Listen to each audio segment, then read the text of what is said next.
രാഹുലെ പേരാവൂർ മണ്ഡലം മുൻ ആരോഗ്യവകുപ്പ് മന്ത്രിയും അതിനുശേഷം മുഖ്യമന്ത്രി സ്ഥാനത്തേക്ക് ആദ്യ വനിത, കേരളത്തിലെ ആദ്യ വനിതാ മുഖ്യമന്ത്രി എന്ന പേര് കേട്ടിരുന്നതുമായ കെ ശൈലജ മത്സരിച്ച മണ്ഡലമാണ്. സണ്ണി ജോസഫ് ആയിരുന്നു അവർക്കെതിരായി നിന്നിരുന്നത്. ദയനീയമായ ഒരു പരാജയമായി പോയി. ഇപ്പോൾ കെ ശൈലജ അതിനെതിരെ രംഗത്ത് വന്നിരിക്കുകയാണ്. പേരാവൂരിൽ താൻ തോൽക്കും എന്നെല്ലാവർക്കും അറിയാമായിരുന്നു, നിർബന്ധിച്ച് സ്ഥാനാർത്ഥിയാക്കി. എൻ്റെ തോൽവി പാർട്ടിയുടെ അറിവോട് കൂടിയാണ് എന്നാണ് കെ ശൈലജ പറഞ്ഞിരിക്കുന്നത്. ഒന്ന് ആലോചിച്ച് നോക്കൂ, തോൽക്കുമെന്ന് അറിഞ്ഞിട്ടും അവിടെ കെ ശൈലജയെ കൊണ്ട് നിർത്തിയിട്ടുണ്ടെങ്കിൽ പാർട്ടി അവരെ ബലി കൊടുത്തതാണ് എന്നാണ് അർത്ഥം. പാർട്ടിക്കുള്ളിൽ ഇപ്പോൾ കമ്മ്യൂണിസ്റ്റ് പാർട്ടിയെ നമ്മൾ ഒരിക്കലും വില കുറച്ച് കാണരുത്. ഇപ്പോൾ ഈ തോൽവിയിൽ 35 സീറ്റിൽ ഇത്രയും വലിയ തോൽവി CPM വന്ന് നിൽക്കുന്നുണ്ടെങ്കിലും, കമ്മ്യൂണിസ്റ്റ് പാർട്ടിക്ക് വന്ന് നിൽക്കുന്നുണ്ടെങ്കിലും ഒരിക്കലും നമ്മൾ അണ്ടർ എസ്റ്റിമേറ്റ് ചെയ്യരുത്. പാർട്ടി സംവിധാനങ്ങൾ എന്ന് വെച്ച് കഴിഞ്ഞാൽ, കമ്മ്യൂണിസ്റ്റ് പാർട്ടിയുടെ പാർട്ടി സംവിധാനങ്ങൾ എന്ന് വെച്ച് കഴിഞ്ഞാൽ അടിയിൽ നിന്നും കൊടുക്കുന്ന കണക്കുകളുണ്ട്. ആ കണക്കുകൾ പലപ്പോഴും കൃത്യമായിരിക്കും. അത് എല്ലാ കാലങ്ങളിലും നമ്മൾ കാണുന്നതാണ്.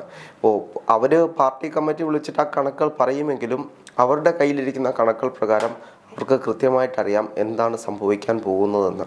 പക്ഷേ ചില ഒഴുക്കുകളൊന്നും തിരിച്ചറിയാൻ കഴിയാതെ പോകുമെന്നതാണ് ഈ തെരഞ്ഞെടുപ്പിലൂടെ. അവർക്കൊരു ഓവർ കോൺഫിഡൻസ് ഉണ്ടായിരുന്നു കമ്മ്യൂണിസ്റ്റ് പാർട്ടിക്ക്. ഓവർ കോൺഫിഡൻസ് എന്ന് വെച്ച് കഴിഞ്ഞാൽ, കഴിഞ്ഞ 5 കൊല്ലം കൂടെ തുടർഭരണം കിട്ടിയപ്പോൾ ഇനി എന്താണെങ്കിലും ഞങ്ങൾ മാത്രമേ ഉള്ളൂ, ഈ പാർട്ടി സംവിധാനം കൊണ്ട് ഞങ്ങൾക്ക് ജയിക്കാൻ കഴിയുമെന്നൊരു തോന്നലുണ്ടായി. ഒരിക്കലും പാർട്ടി സംവിധാനം മാത്രമല്ലല്ലോ ജനങ്ങൾ എന്ന് പറയുന്നത്, ജനാധിപത്യം എന്ന് പറയുന്നത്.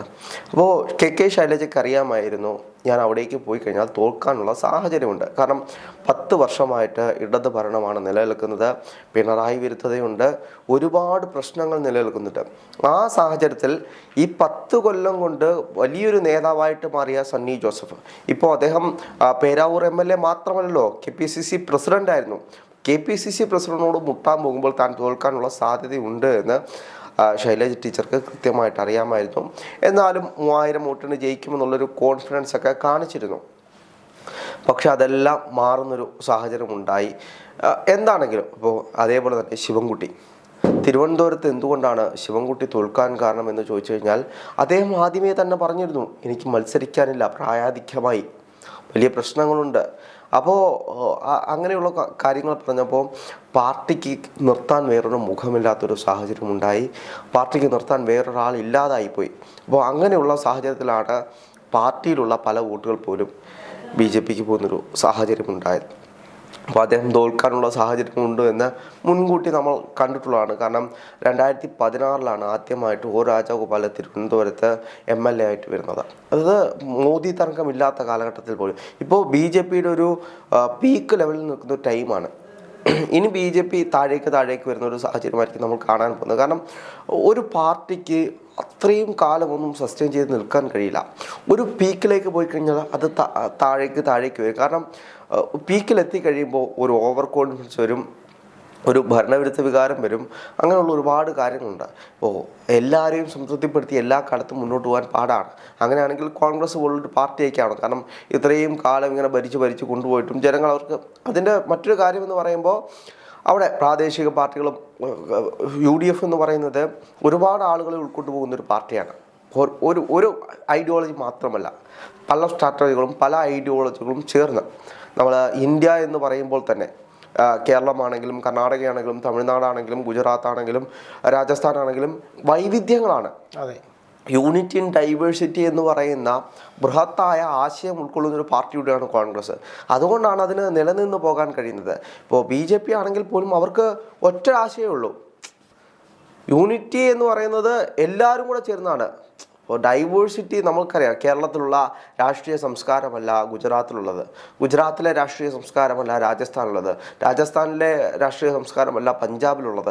എല്ലാം വ്യത്യസ്തമായിട്ടുള്ള രാഷ്ട്രീയ സംസ്കാരങ്ങളാണ്. രാഷ്ട്രീയം മാത്രമല്ല, ആഹാരമാണെങ്കിലും വസ്ത്രമാണെങ്കിലും സംസാരമാണെങ്കിലും എല്ലാം വ്യത്യസ്തമാണ്. അപ്പോൾ ഈ വ്യത്യസ്തതയെ ഉൾക്കൊള്ളാൻ ഈ പാർട്ടികൾക്കൊക്കെ വളരെ ബുദ്ധിമുട്ടാണ്. അതുകൊണ്ടാണ് കമ്മ്യൂണിസ്റ്റ് പാർട്ടി ഇന്ത്യ ഭൂഗോളത്തിൽ നിന്ന് തന്നെ ഇല്ലാതായി പോയിക്കൊണ്ടിരിക്കുന്നത്. പ്രധാനപ്പെട്ട കാര്യം എന്ന് പറയുന്നത്, രാഹുലെ, എനിക്ക് മറ്റൊരു സംശയം കൂടെ എൻ്റെ ഉള്ളിൽ ഇങ്ങനെ നിൽക്കുകയാണ്. കാരണം കെ ശൈലജ എന്ന് പറയുന്ന വനിതാ നേതാവിനെ, അല്ലെങ്കിൽ മുൻ MLA, അല്ലെങ്കിൽ മുൻ ആരോഗ്യവകുപ്പ് മന്ത്രിയെ ഇത്രയധികം എന്തിനാണ് കമ്മ്യൂണിസ്റ്റ് പാർട്ടി ഭയക്കുന്നത്? അല്ലെങ്കിൽ അവരോട് എന്തിനാണ് ഇത്ര വെറുപ്പ്? കാരണം അവരുടെ മണ്ഡലമായിരുന്നു മട്ടന്നൂർ. ആ മട്ടന്നൂർ അവർ നിന്നിരുന്നുവെങ്കിൽ ഷുവർ ഷോട്ടായിരുന്നു, അവർ ജയിക്കും. കാരണം അറിയാം, മട്ടന്നൂർ എന്ന് പറയുന്നത് കെ ശൈലജയുടെ മണ്ഡലമാണ്, അവരുടെ ഉള്ളംകൈയിൽ നിൽക്കുന്ന ഒരു മണ്ഡലം. അവിടെ നിന്നും പേരാവൂരിലേക്ക് ശക്തനായ ഒരു സ്ഥാനാർത്ഥിയുടെ മുന്നിലേക്ക് ഒരു ബലിയാടിനെ പോലെ എന്തിനാണ് ഇട്ടുകൊടുത്തത്? ഇട്ടുകൊടുത്തതിനപ്പുറത്തേക്ക് ഇപ്പോൾ നമുക്കറിയാം, പാർട്ടിയിൽ കോൺഗ്രസിനേക്കാൾ വലിയ ഇന്റേണൽ പൊളിറ്റിക്സ് ഉള്ള ഒരു പാർട്ടിയാണ് കമ്മ്യൂണിസ്റ്റ് പാർട്ടി ഈ കാലഘട്ടത്തിൽ. കാരണം നേരത്തെ എല്ലാവർക്കും പാർട്ടിയായിരുന്നു, പക്ഷെ ഇപ്പോൾ ഗ്രൂപ്പ് സംവിധാനങ്ങളുണ്ട് കൃത്യമായിട്ട്. ഇപ്പോൾ കണ്ണൂർ ലോബിയുണ്ട്, കൊല്ലം ലോബിയുണ്ട്, അങ്ങനെ പല ലോബികളുണ്ട്. ഈ ലോബികളുടെ കയ്യിലേക്കാണ് ഇപ്പോൾ പാർട്ടി ഇരിക്കുന്നത്. ഇപ്പോൾ ആലപ്പുഴ ലോബിയെ കൈകാര്യം ചെയ്യുന്നത് ചില മാഫിയകളാണ് എന്നുള്ള ജി സുധാകരൻ്റെ പ്രസ്താവനയുണ്ട്. അത് കൃത്യമാണ്. നമ്മൾ കണ്ടതാണ്, ആലപ്പുഴയിൽ ഒരു കമ്മ്യൂണിസ്റ്റ് സി പി എം നേതാവിനെ ലഹരിയുമായിട്ട് ഒരു വണ്ടിയിൽ പിടിക്കുന്നൊരു സാഹചര്യമുണ്ടായി, വലിയൊരു ലോറിയിൽ ലഹരി കടത്തിയതിൻ്റെ പേരിൽ. അപ്പോൾ അങ്ങനെയുള്ള ഒരുപാട് വിഷയങ്ങൾ നിലനിൽക്കുന്നുണ്ട്. അപ്പോൾ ശൈലജ ടീച്ചറിനെ പോലെ ഒരാളെ മാറ്റി നിർത്തിയത്, ശൈലജ ടീച്ചർ ഇല്ലെങ്കിൽ പാർട്ടിയിലെ വലിയൊരു സംവിധാനത്തിലേക്ക് വരും. അവരൊരു മുഖമായി മാറി, പിണറായി വിജയനേക്കാൾ വലിയൊരു മുഖം. അപ്പോൾ ആ കോക്കസ് കൈകാര്യം ചെയ്യുന്നവർക്ക് വലിയ ബുദ്ധിമുട്ടുണ്ടാക്കി. ടീച്ചർമാർ എന്നൊരു പേരിനെ അവർ ഭയക്കുന്നു എന്ന് മാത്രമല്ല, ആ ഒരു കോക്കസ് അവിടേക്ക് പോയി കഴിഞ്ഞാൽ അത് വേറൊരു രീതിയിലേക്ക് പോകും. എന്തുകൊണ്ടാണ് ഇപ്പോഴും കമ്മ്യൂണിസ്റ്റ് പാർട്ടിയെ കണ്ണൂരിൽ നിന്നുള്ള ആളുകൾ ഭരിക്കുന്നത് എന്ന് നമ്മൾ ചോദിച്ചു കഴിഞ്ഞാൽ, കണ്ണൂർ ലോബിയുടെ കയ്യിലാണ് ഈ പാർട്ടി ഇരിക്കുന്നത്, കണ്ണൂർ ലോബിയുടെ കയ്യിലാണ് ഈ സംവിധാനം ഇരിക്കുന്നത്. അപ്പോൾ അവർ നിശ്ചയിക്കുന്ന രീതിയിലാണ് ഇത് പൊക്കോണ്ടിരിക്കുന്നത്. അപ്പോൾ ഇത് ബാലഗോപാലിൻ്റെ കയ്യിലേക്ക് കൊടുത്തു കഴിഞ്ഞാൽ അത് കൊല്ലം ലോബിയിലേക്ക് പോകും. അപ്പോൾ കൊല്ലത്തുള്ള ഒരു സംവിധാനത്തിലേക്ക് ഈ പാർട്ടി മാറുന്നൊരു സാഹചര്യം ഉണ്ടാകും. അപ്പോൾ അധികാരം എവിടെയാണോ ഇരിക്കുന്നത് അവിടെ നിന്നുമാണ് ഈ കോക്കസുകൾ രൂപം കൊള്ളുന്നതും അവിടേക്കാണ് ഈ ഒഴുക്കുണ്ടാകുന്നത്.